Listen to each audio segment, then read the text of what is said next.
ദൈവനാമത്തിന് മഹത്വമുണ്ടാകട്ടെ. അനുഗ്രഹിക്കപ്പെട്ട ഈ സമയത്ത് ഞാൻ ലോകത്തിൻ്റെ വെളിച്ചമാകുന്നു എന്നുള്ള ഒരു വിഷയവുമായി നിങ്ങളുടെ മുന്നിൽ നിൽക്കുവാനായിട്ട് വലിയവനായ ദൈവം എനിക്ക് നൽകിയ അവസരത്തിനായ സ്തോത്രം.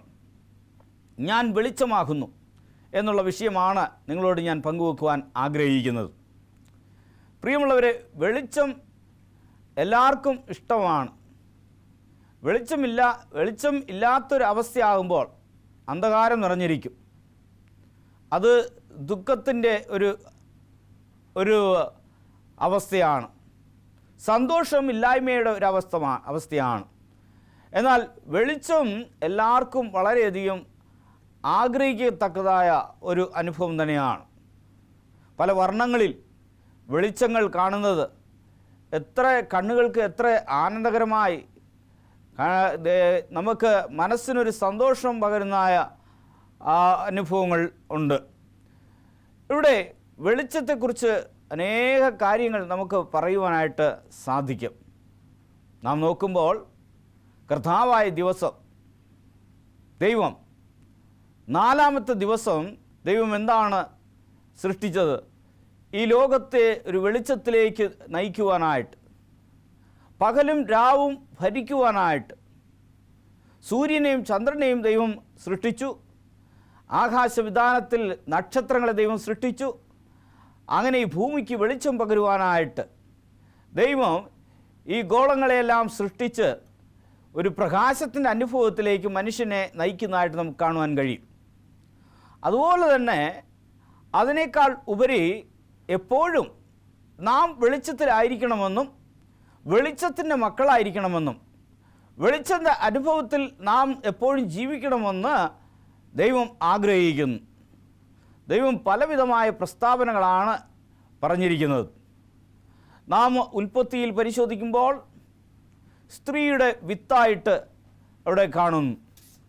അങ്ങനെ തുടർന്നുള്ളതായ ഓരോ പുസ്തകങ്ങളും നാം പരിശോധിക്കുമ്പോൾ അവിടെ നമ്മൾ ഓരോ വ്യാഖ്യാനമാണ് ഇവിടെ ദൈവത്തെക്കുറിച്ച് നാം കാണുന്നത്.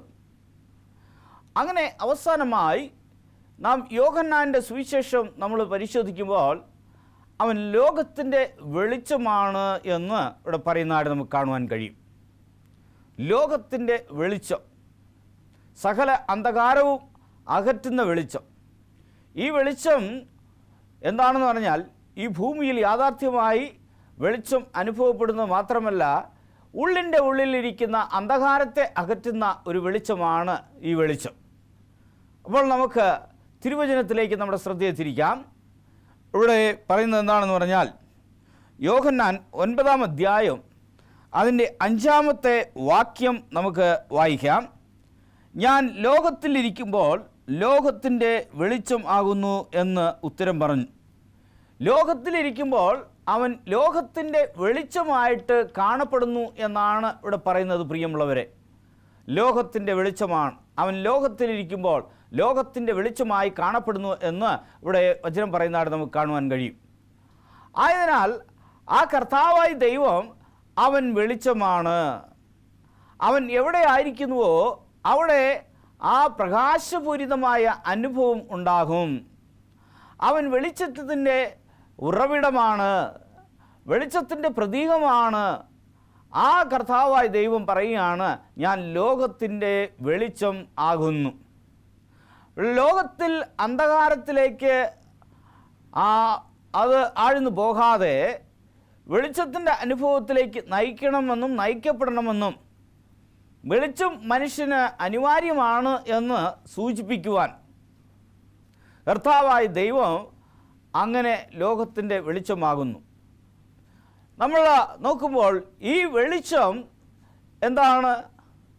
നമ്മുടെ കാലുകൾ ഇടറി വീഴാതെ ഇരിക്കുവാൻ, നാം നേരായ മാർഗത്തിൽ സഞ്ചരിക്കുവാനായിട്ട് ഈ വെളിച്ചം നമ്മളെ സഹായിക്കുന്നു. ആത്മീയമായി ഇടർച്ചയുണ്ടാകാതിരിക്കുവാൻ നാം കർത്താവായ യേശുവിനെ പിന്തുടർന്നാൽ മാത്രമേ നമുക്ക് മുന്നേറുവാൻ സാധിക്കുകയുള്ളൂ. വിശ്വാസ ജീവിതത്തിൽ നീ വെളിച്ചത്തിൽ മുന്നേറണമെങ്കിൽ നീ യേശുവിനെ നീ മുറുകെ പറ്റണം. ഇവിടെ യോഹന്നാൻ 9:5 പറഞ്ഞ പോലെ അവൻ ലോകത്തിലിരിക്കുമ്പോൾ ലോകത്തിൻ്റെ വെളിച്ചമാകുന്നു എന്നാണ് വചനം പറയുന്നത്. തുടർന്ന് നമുക്ക് മീഖാ പ്രവചനം 7-ാം അധ്യായം 8-ാമത്തെ വാക്യം നമുക്ക് വായിക്കാം. 7:8 അവിടെ എന്താണ് പറയുന്നത്? എന്നെ ചൊല്ലി സന്തോഷിക്കരുത്, വീണുവെങ്കിലും ഞാൻ വീണ്ടും എഴുന്നേൽക്കും. ഞാൻ ഇരുട്ടത്ത് ഇരുന്നാലും യഹോവ എനിക്ക് വെളിച്ചമായിരിക്കുന്നു എന്നാണ് പറയുന്നത്. എന്നെ ചൊല്ലി ഒന്നും വിലപിക്കേണ്ട ആവശ്യമില്ല. ഞാൻ വീണ് കിടന്നാലും ഞാൻ ഇരുളിൽ നിന്നും ഞാൻ എഴുന്നേൽക്കും എന്നാണ് പറയുന്നത്. ആരാണ് ഇവിടെ പറയുന്നത്? ഇവിടെ പ്രവാചകൻ ഇവിടെ തൻ്റേതായ അനുഭവത്തിൽ ഇവിടെ വിവരിക്കുന്നതായി നാം കാണുന്നു. പറയുന്നത് യഹോവ എനിക്ക് വെളിച്ചമായിരിക്കുന്നു എന്നാണ് പറയുന്നത്. യഹോവ നിൻ്റെ ജീവിതത്തിൽ നിനക്ക് വെളിച്ചമായിരിക്കുന്നുണ്ടോ? ദൈവത്തെ അന്വേഷിക്കുന്നവർ, ദൈവത്തിൻ്റെ കാൽച്ചുവടുകളെ പിന്തുടരുന്നവർ, അവരുടെ ജീവിത അനുഭവം എന്തെന്നാൽ അവർ ലോകത്തിൽ ആ ദൈവീയമായ വെളിച്ചം ലഭിച്ചവരായിരിക്കും. ഒരുപക്ഷെ അവർ വീണാലും അവർ എഴുന്നേൽക്കും എന്നാണ് പറയുന്നത്. യഹോവ എൻ്റെ വെളിച്ചമാകുന്നു.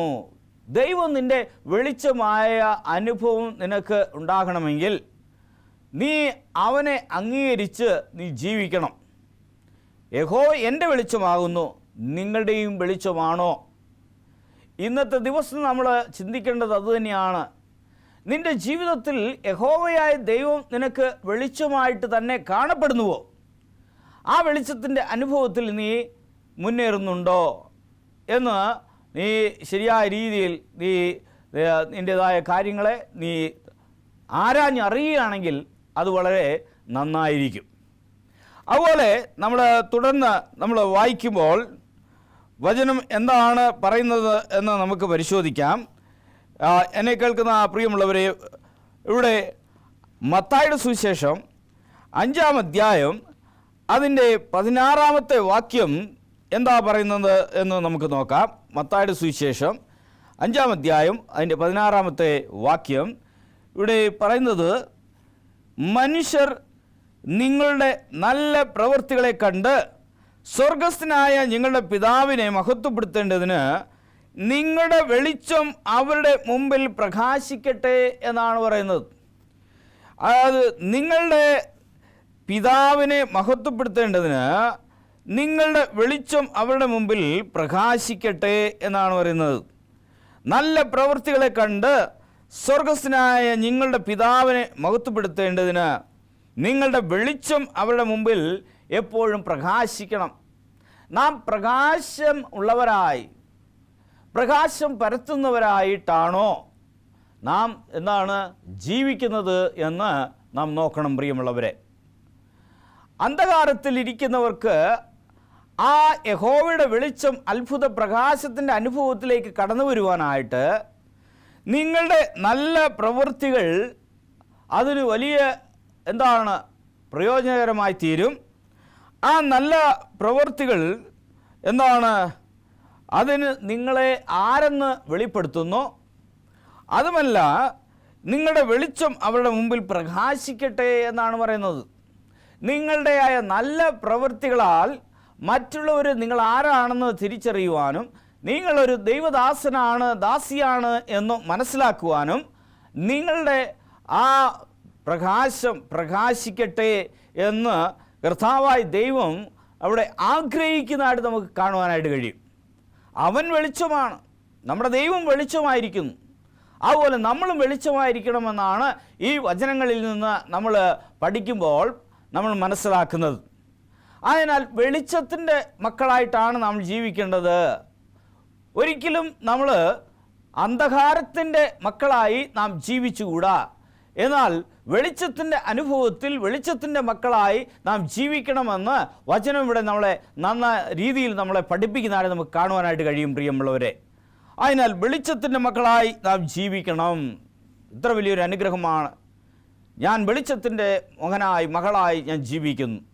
കുടുംബങ്ങൾ വെളിച്ചത്തിൻ്റെ അനുഭവത്തിൽ ജീവിക്കണം. ദൈവം അതുതന്നെയാണ് നമ്മളിൽ നിന്ന് എപ്പോഴും ആഗ്രഹിക്കുന്നത്. പ്രിയമുള്ളവരെ, നമ്മൾ നോക്കുമ്പോൾ കർത്താവായ ദൈവത്തിൻ്റെ ആ വെളിച്ചത്തിൻ്റെ അനുഭവത്തിൽ എപ്പോഴും സഞ്ചരിക്കുവാനും നമ്മൾ മുന്നേറുവാനും അവൻ്റെ ആ വെളിച്ചത്തിൻ്റെ അനുഭവത്തിൽ നമ്മൾ നിലനിൽക്കുവാനും ദൈവം ആഗ്രഹിക്കുന്നു. യോഹന്നാൻ 5-ാം അധ്യായം അതിൻ്റെ 35-ാമത്തെ വാക്യം. യോഹന്നാൻ 5-ാം അധ്യായം അതിൻ്റെ 35-ാമത്തെ വാക്യം. ഇവിടെ എന്താണ് പറയുന്നത്? 35-ാമത്തെ വാക്യം പറയുന്നു, അവൻ ജ്വലിച്ച് പ്രകാശിക്കുന്ന വിളക്കായിരുന്നു. അവൻ ജ്വലിച്ച് എന്താണ്? പ്രകാശിക്കുന്ന വിളക്കായിരുന്നു. നിങ്ങൾ അല്പസമയത്തേക്ക് അവൻ്റെ വെളിച്ചത്തിൽ, നിങ്ങളെന്താണ്? അവൻ്റെ വെളിച്ചത്തിൽ ഉല്ലസിപ്പാൻ ഇച്ഛിച്ചു എന്നാണ് ഇവിടെ പറയുന്നത്. അപ്പോൾ നമ്മൾ എപ്പോഴും അവന് വേണ്ടി നമ്മൾ വെളിച്ചത്തിൽ എന്താണ്? അധിവസിക്കുന്നവരായി, വെളിച്ചത്തിൽ നമ്മൾ പ്രകാശിക്കുന്നവരായി, ശോഭിക്കുന്നവരായി ഇരിപ്പാൻ ദൈവം ആഗ്രഹിക്കുന്നു. പ്രിയമുള്ളവരെ, നമ്മളും അങ്ങനെ അവനെ പിന്തുടരുന്ന നമ്മളും കൊച്ചു കൊച്ചു ദീപങ്ങളായി, കൊച്ചു കൊച്ചു പ്രകാശങ്ങളായി അവന് വേണ്ടി പ്രകാശിക്കുന്നവരായി കാണപ്പെടണം എന്നാണ് പറഞ്ഞത്. യഥാർത്ഥ ഒരു ദൈവ പൈതലിൻ്റെ ജീവിതത്തിൽ ഒരു വെളിച്ചം എന്നുള്ള അനുഭവം അത് ഏറ്റവും നല്ലതാണ്. ആത്മീയമായി നിൻ്റെ ഏറ്റവും വലിയ അടയാളം തന്നെ വെളിച്ചത്തിൽ അധിവസിക്കുക എന്നുള്ളതാണ്. അപ്പോൾ വെളിച്ചത്തിൻ്റെ അനുഭവത്തിൽ നിങ്ങൾ ജീവിക്കണം എന്നാണ് പറയുന്നത്. ജ്വലിച്ചു പ്രകാശിക്കുന്ന വിളക്കായിരുന്നു. നിങ്ങൾ അല്പസമയത്തേക്ക് അവൻ്റെ വെളിച്ചത്തിൽ എന്താണ്? പ്രകാശിക്കുന്നവരായിരിക്കണം. എന്നെ കേൾക്കുന്ന പ്രിയമുള്ളവരെ, നമ്മൾ എപ്പോഴും വെളിച്ചം പരത്തുന്നവരായി, വെളിച്ചം മറ്റുള്ളവർക്ക് പങ്കുവെക്കുന്നവരായി, നമ്മൾ എപ്പോഴും ദൈവീയമായുള്ള വെളിച്ചത്തിൽ നിലനിൽക്കുന്നവരായി നമ്മൾ കാണപ്പെടണം എന്നാണ് വചനം ഇവിടെ പറയുന്നത്. നമ്മൾ എന്തു തന്നെ ആയിരുന്നാലും ശരി, നമ്മൾ ജീവിതത്തിൽ വെളിച്ചത്തിൻ്റെ മക്കളായി നാം എപ്പോഴും ജീവിക്കണം എന്ന് തന്നെയാണ് ദൈവത്തിൻ്റെ വചനം നമ്മളെ ആഹ്വാനം ചെയ്യുന്നത്.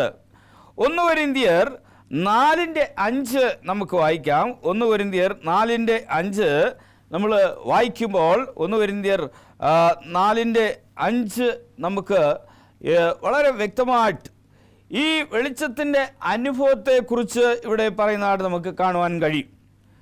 അതിൻ്റെ 4:5 നമ്മൾ പരിശോധിക്കുമ്പോൾ വചനം എന്താണ് ഇവിടെ പറയുന്നത് എന്ന് നമുക്ക് നോക്കാം. 4:5 ആകയാൽ കർത്താവ് വരുവോളം സമയത്തിന് മുമ്പേ ഒന്നും വിധിക്കരുത്. അവൻ ഇരുട്ടിൽ മറഞ്ഞിരിക്കുന്നത് വെളിച്ചത്താക്കി, ഇരുട്ടിൽ എന്താണ് മറഞ്ഞിരിക്കുന്നത് വെളിച്ചത്തിലേക്ക് ആക്കി ഹൃദയങ്ങളുടെ ആലോചനകളെ വെളിപ്പെടുത്തും. അന്ന് ഓരോരുത്തരും ദൈവത്തിൽ നിന്ന് പുകഴ്ച ഉണ്ടാകുമെന്നാണ് പറയുന്നത്.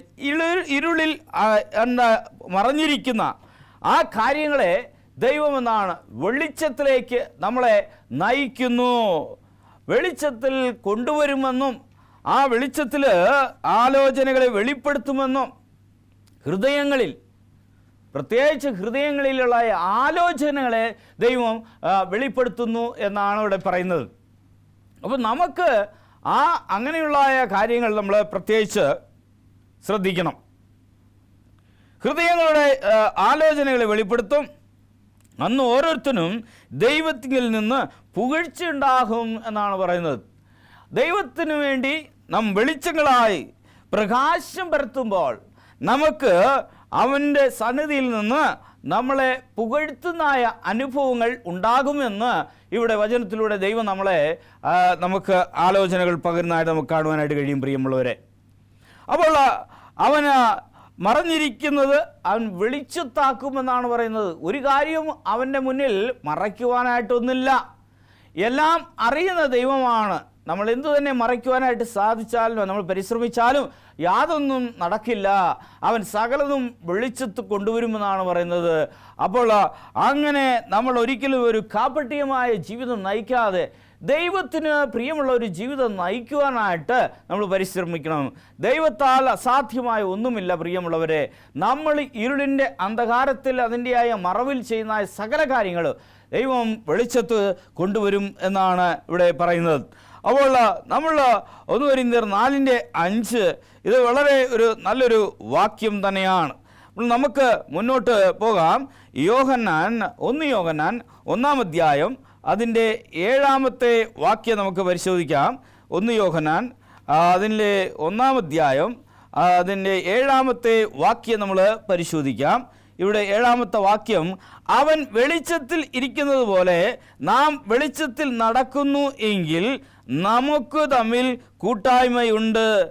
അവൻ്റെ പുത്രനായ യേശുവിൻ്റെ രക്തം സകല പാവവും പോക്കി നമ്മെ ശുദ്ധീകരിക്കുന്നു എന്നാണ് പറയുന്നത്. നമ്മൾ വെളിച്ചത്തിൽ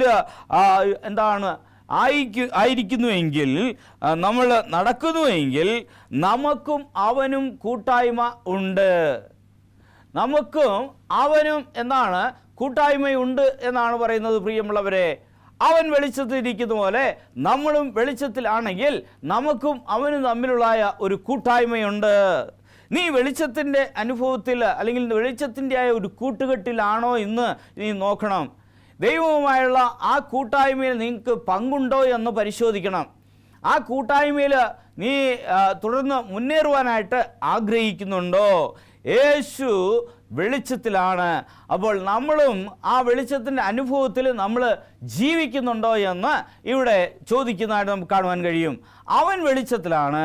അവൻ്റെ മക്കളായിരിക്കുന്ന നമ്മളും വെളിച്ചത്തിൽ തന്നെ ആയിരിക്കണം. അവൻ അന്ധകാരത്തിൽ വസിക്കുന്ന ദൈവമല്ല, അവൻ അത്ഭുത പ്രകാശത്തിൻ്റെ ദൈവമാണ്. നമ്മളുടെ ആലോചനകളെയും ചിന്തകളെയും അവൻ വെളിപ്പെടുത്തുന്ന ദൈവമാണ്. അവൻ വെളിച്ചമായിരിക്കാൽ അവൻ്റെ മക്കളെന്ന് അറിയപ്പെടുന്ന നമ്മളും വെളിച്ചത്തിൻ്റെ മക്കളായി കാണപ്പെടണമെന്ന് ഇവിടെ ദൈവത്തിന് നിർബന്ധമുണ്ട് പ്രിയമുള്ളവരെ.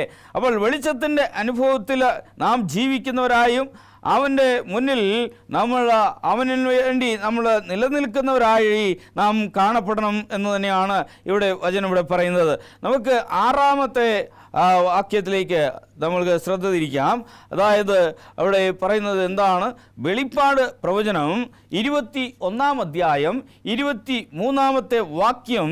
വെളിപ്പാട് പ്രവചനം 21-23 ഇവിടെ പറയുന്നത്, നഗരത്തിൽ പ്രകാശിപ്പാൻ സൂര്യനും ചന്ദ്രനും ആവശ്യമില്ല,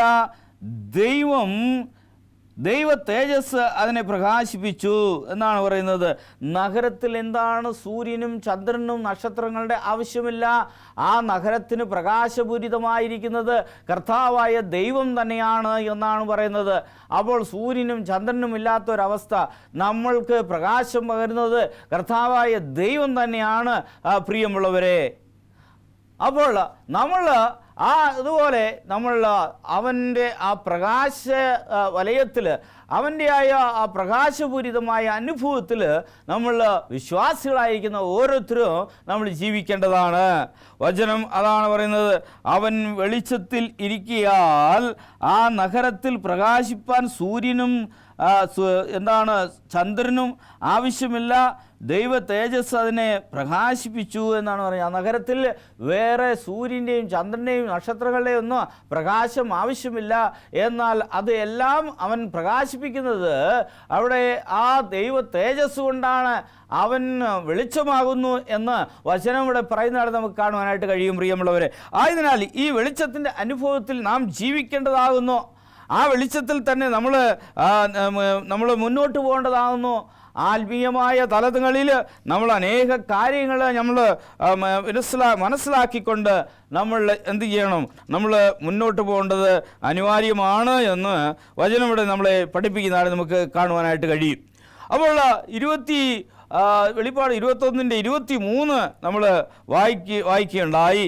നമ്മൾ വെളിച്ചത്തിൽ ആയിരിക്കണം എന്ന് ദൈവം ആഗ്രഹിക്കുന്നു പ്രിയമുള്ളവരെ. അതിനാൽ എന്നെ കേൾക്കുന്ന പ്രിയ ദൈവജനമേ, നാം വെളിച്ചത്തിൻ്റെ അനുഭവത്തിൽ ജീവിക്കുന്നവരായിരിക്കണം.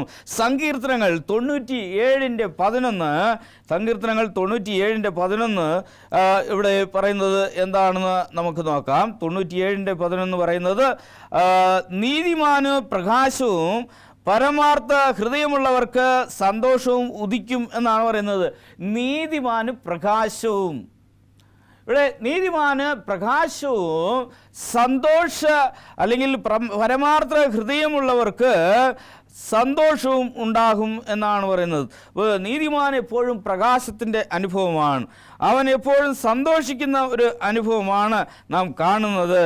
അവൻ എപ്പോഴും എന്താണ്, ആ പ്രകാശം ഉള്ളവനായിട്ട് കാണപ്പെടുന്നു എന്നാണ് ഇവിടെ ദൈവം പറയുന്നത്. പ്രിയമുള്ളവരെ, അപ്പോൾ വചനം നമ്മൾ പരിശോധിക്കുമ്പോൾ എത്ര നല്ല രീതിയിൽ നീതിമാന് പ്രകാശവും പരമാർത്ഥ ഹൃദയമുള്ളവർക്ക് സന്തോഷവും ഉദിക്കും. അപ്പോൾ സന്തോഷം ഉദിക്കുന്ന അനുഭവങ്ങൾ നമ്മുടെ ജീവിതത്തിൽ ഉണ്ടാകണം എന്ന് തന്നെയാണ് വചനം ഇവിടെ പറയുന്നത്. അപ്പോൾ അതിനായി നമ്മളതിനു വേണ്ടി നമ്മൾ എന്ത് ചെയ്യണം? നമ്മൾ ഒരുങ്ങുകയും വേണം.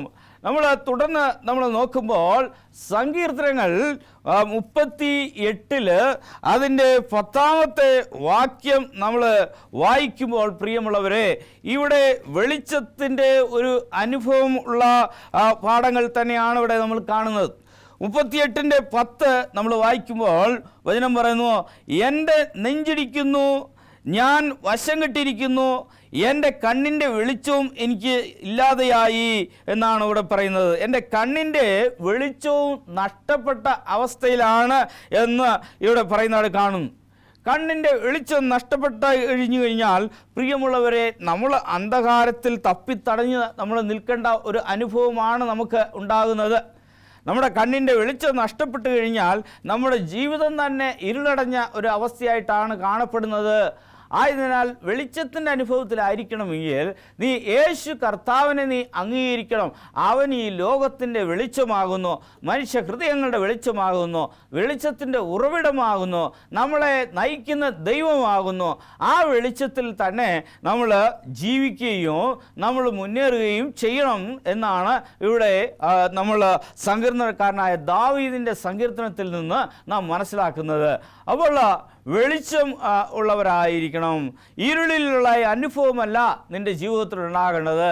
നമ്മൾ ഈ ലോക ജീവിതത്തിൽ ഒരുപക്ഷെ ഇരുളിൻ്റെ അനുഭവത്തിലായിരിക്കാം.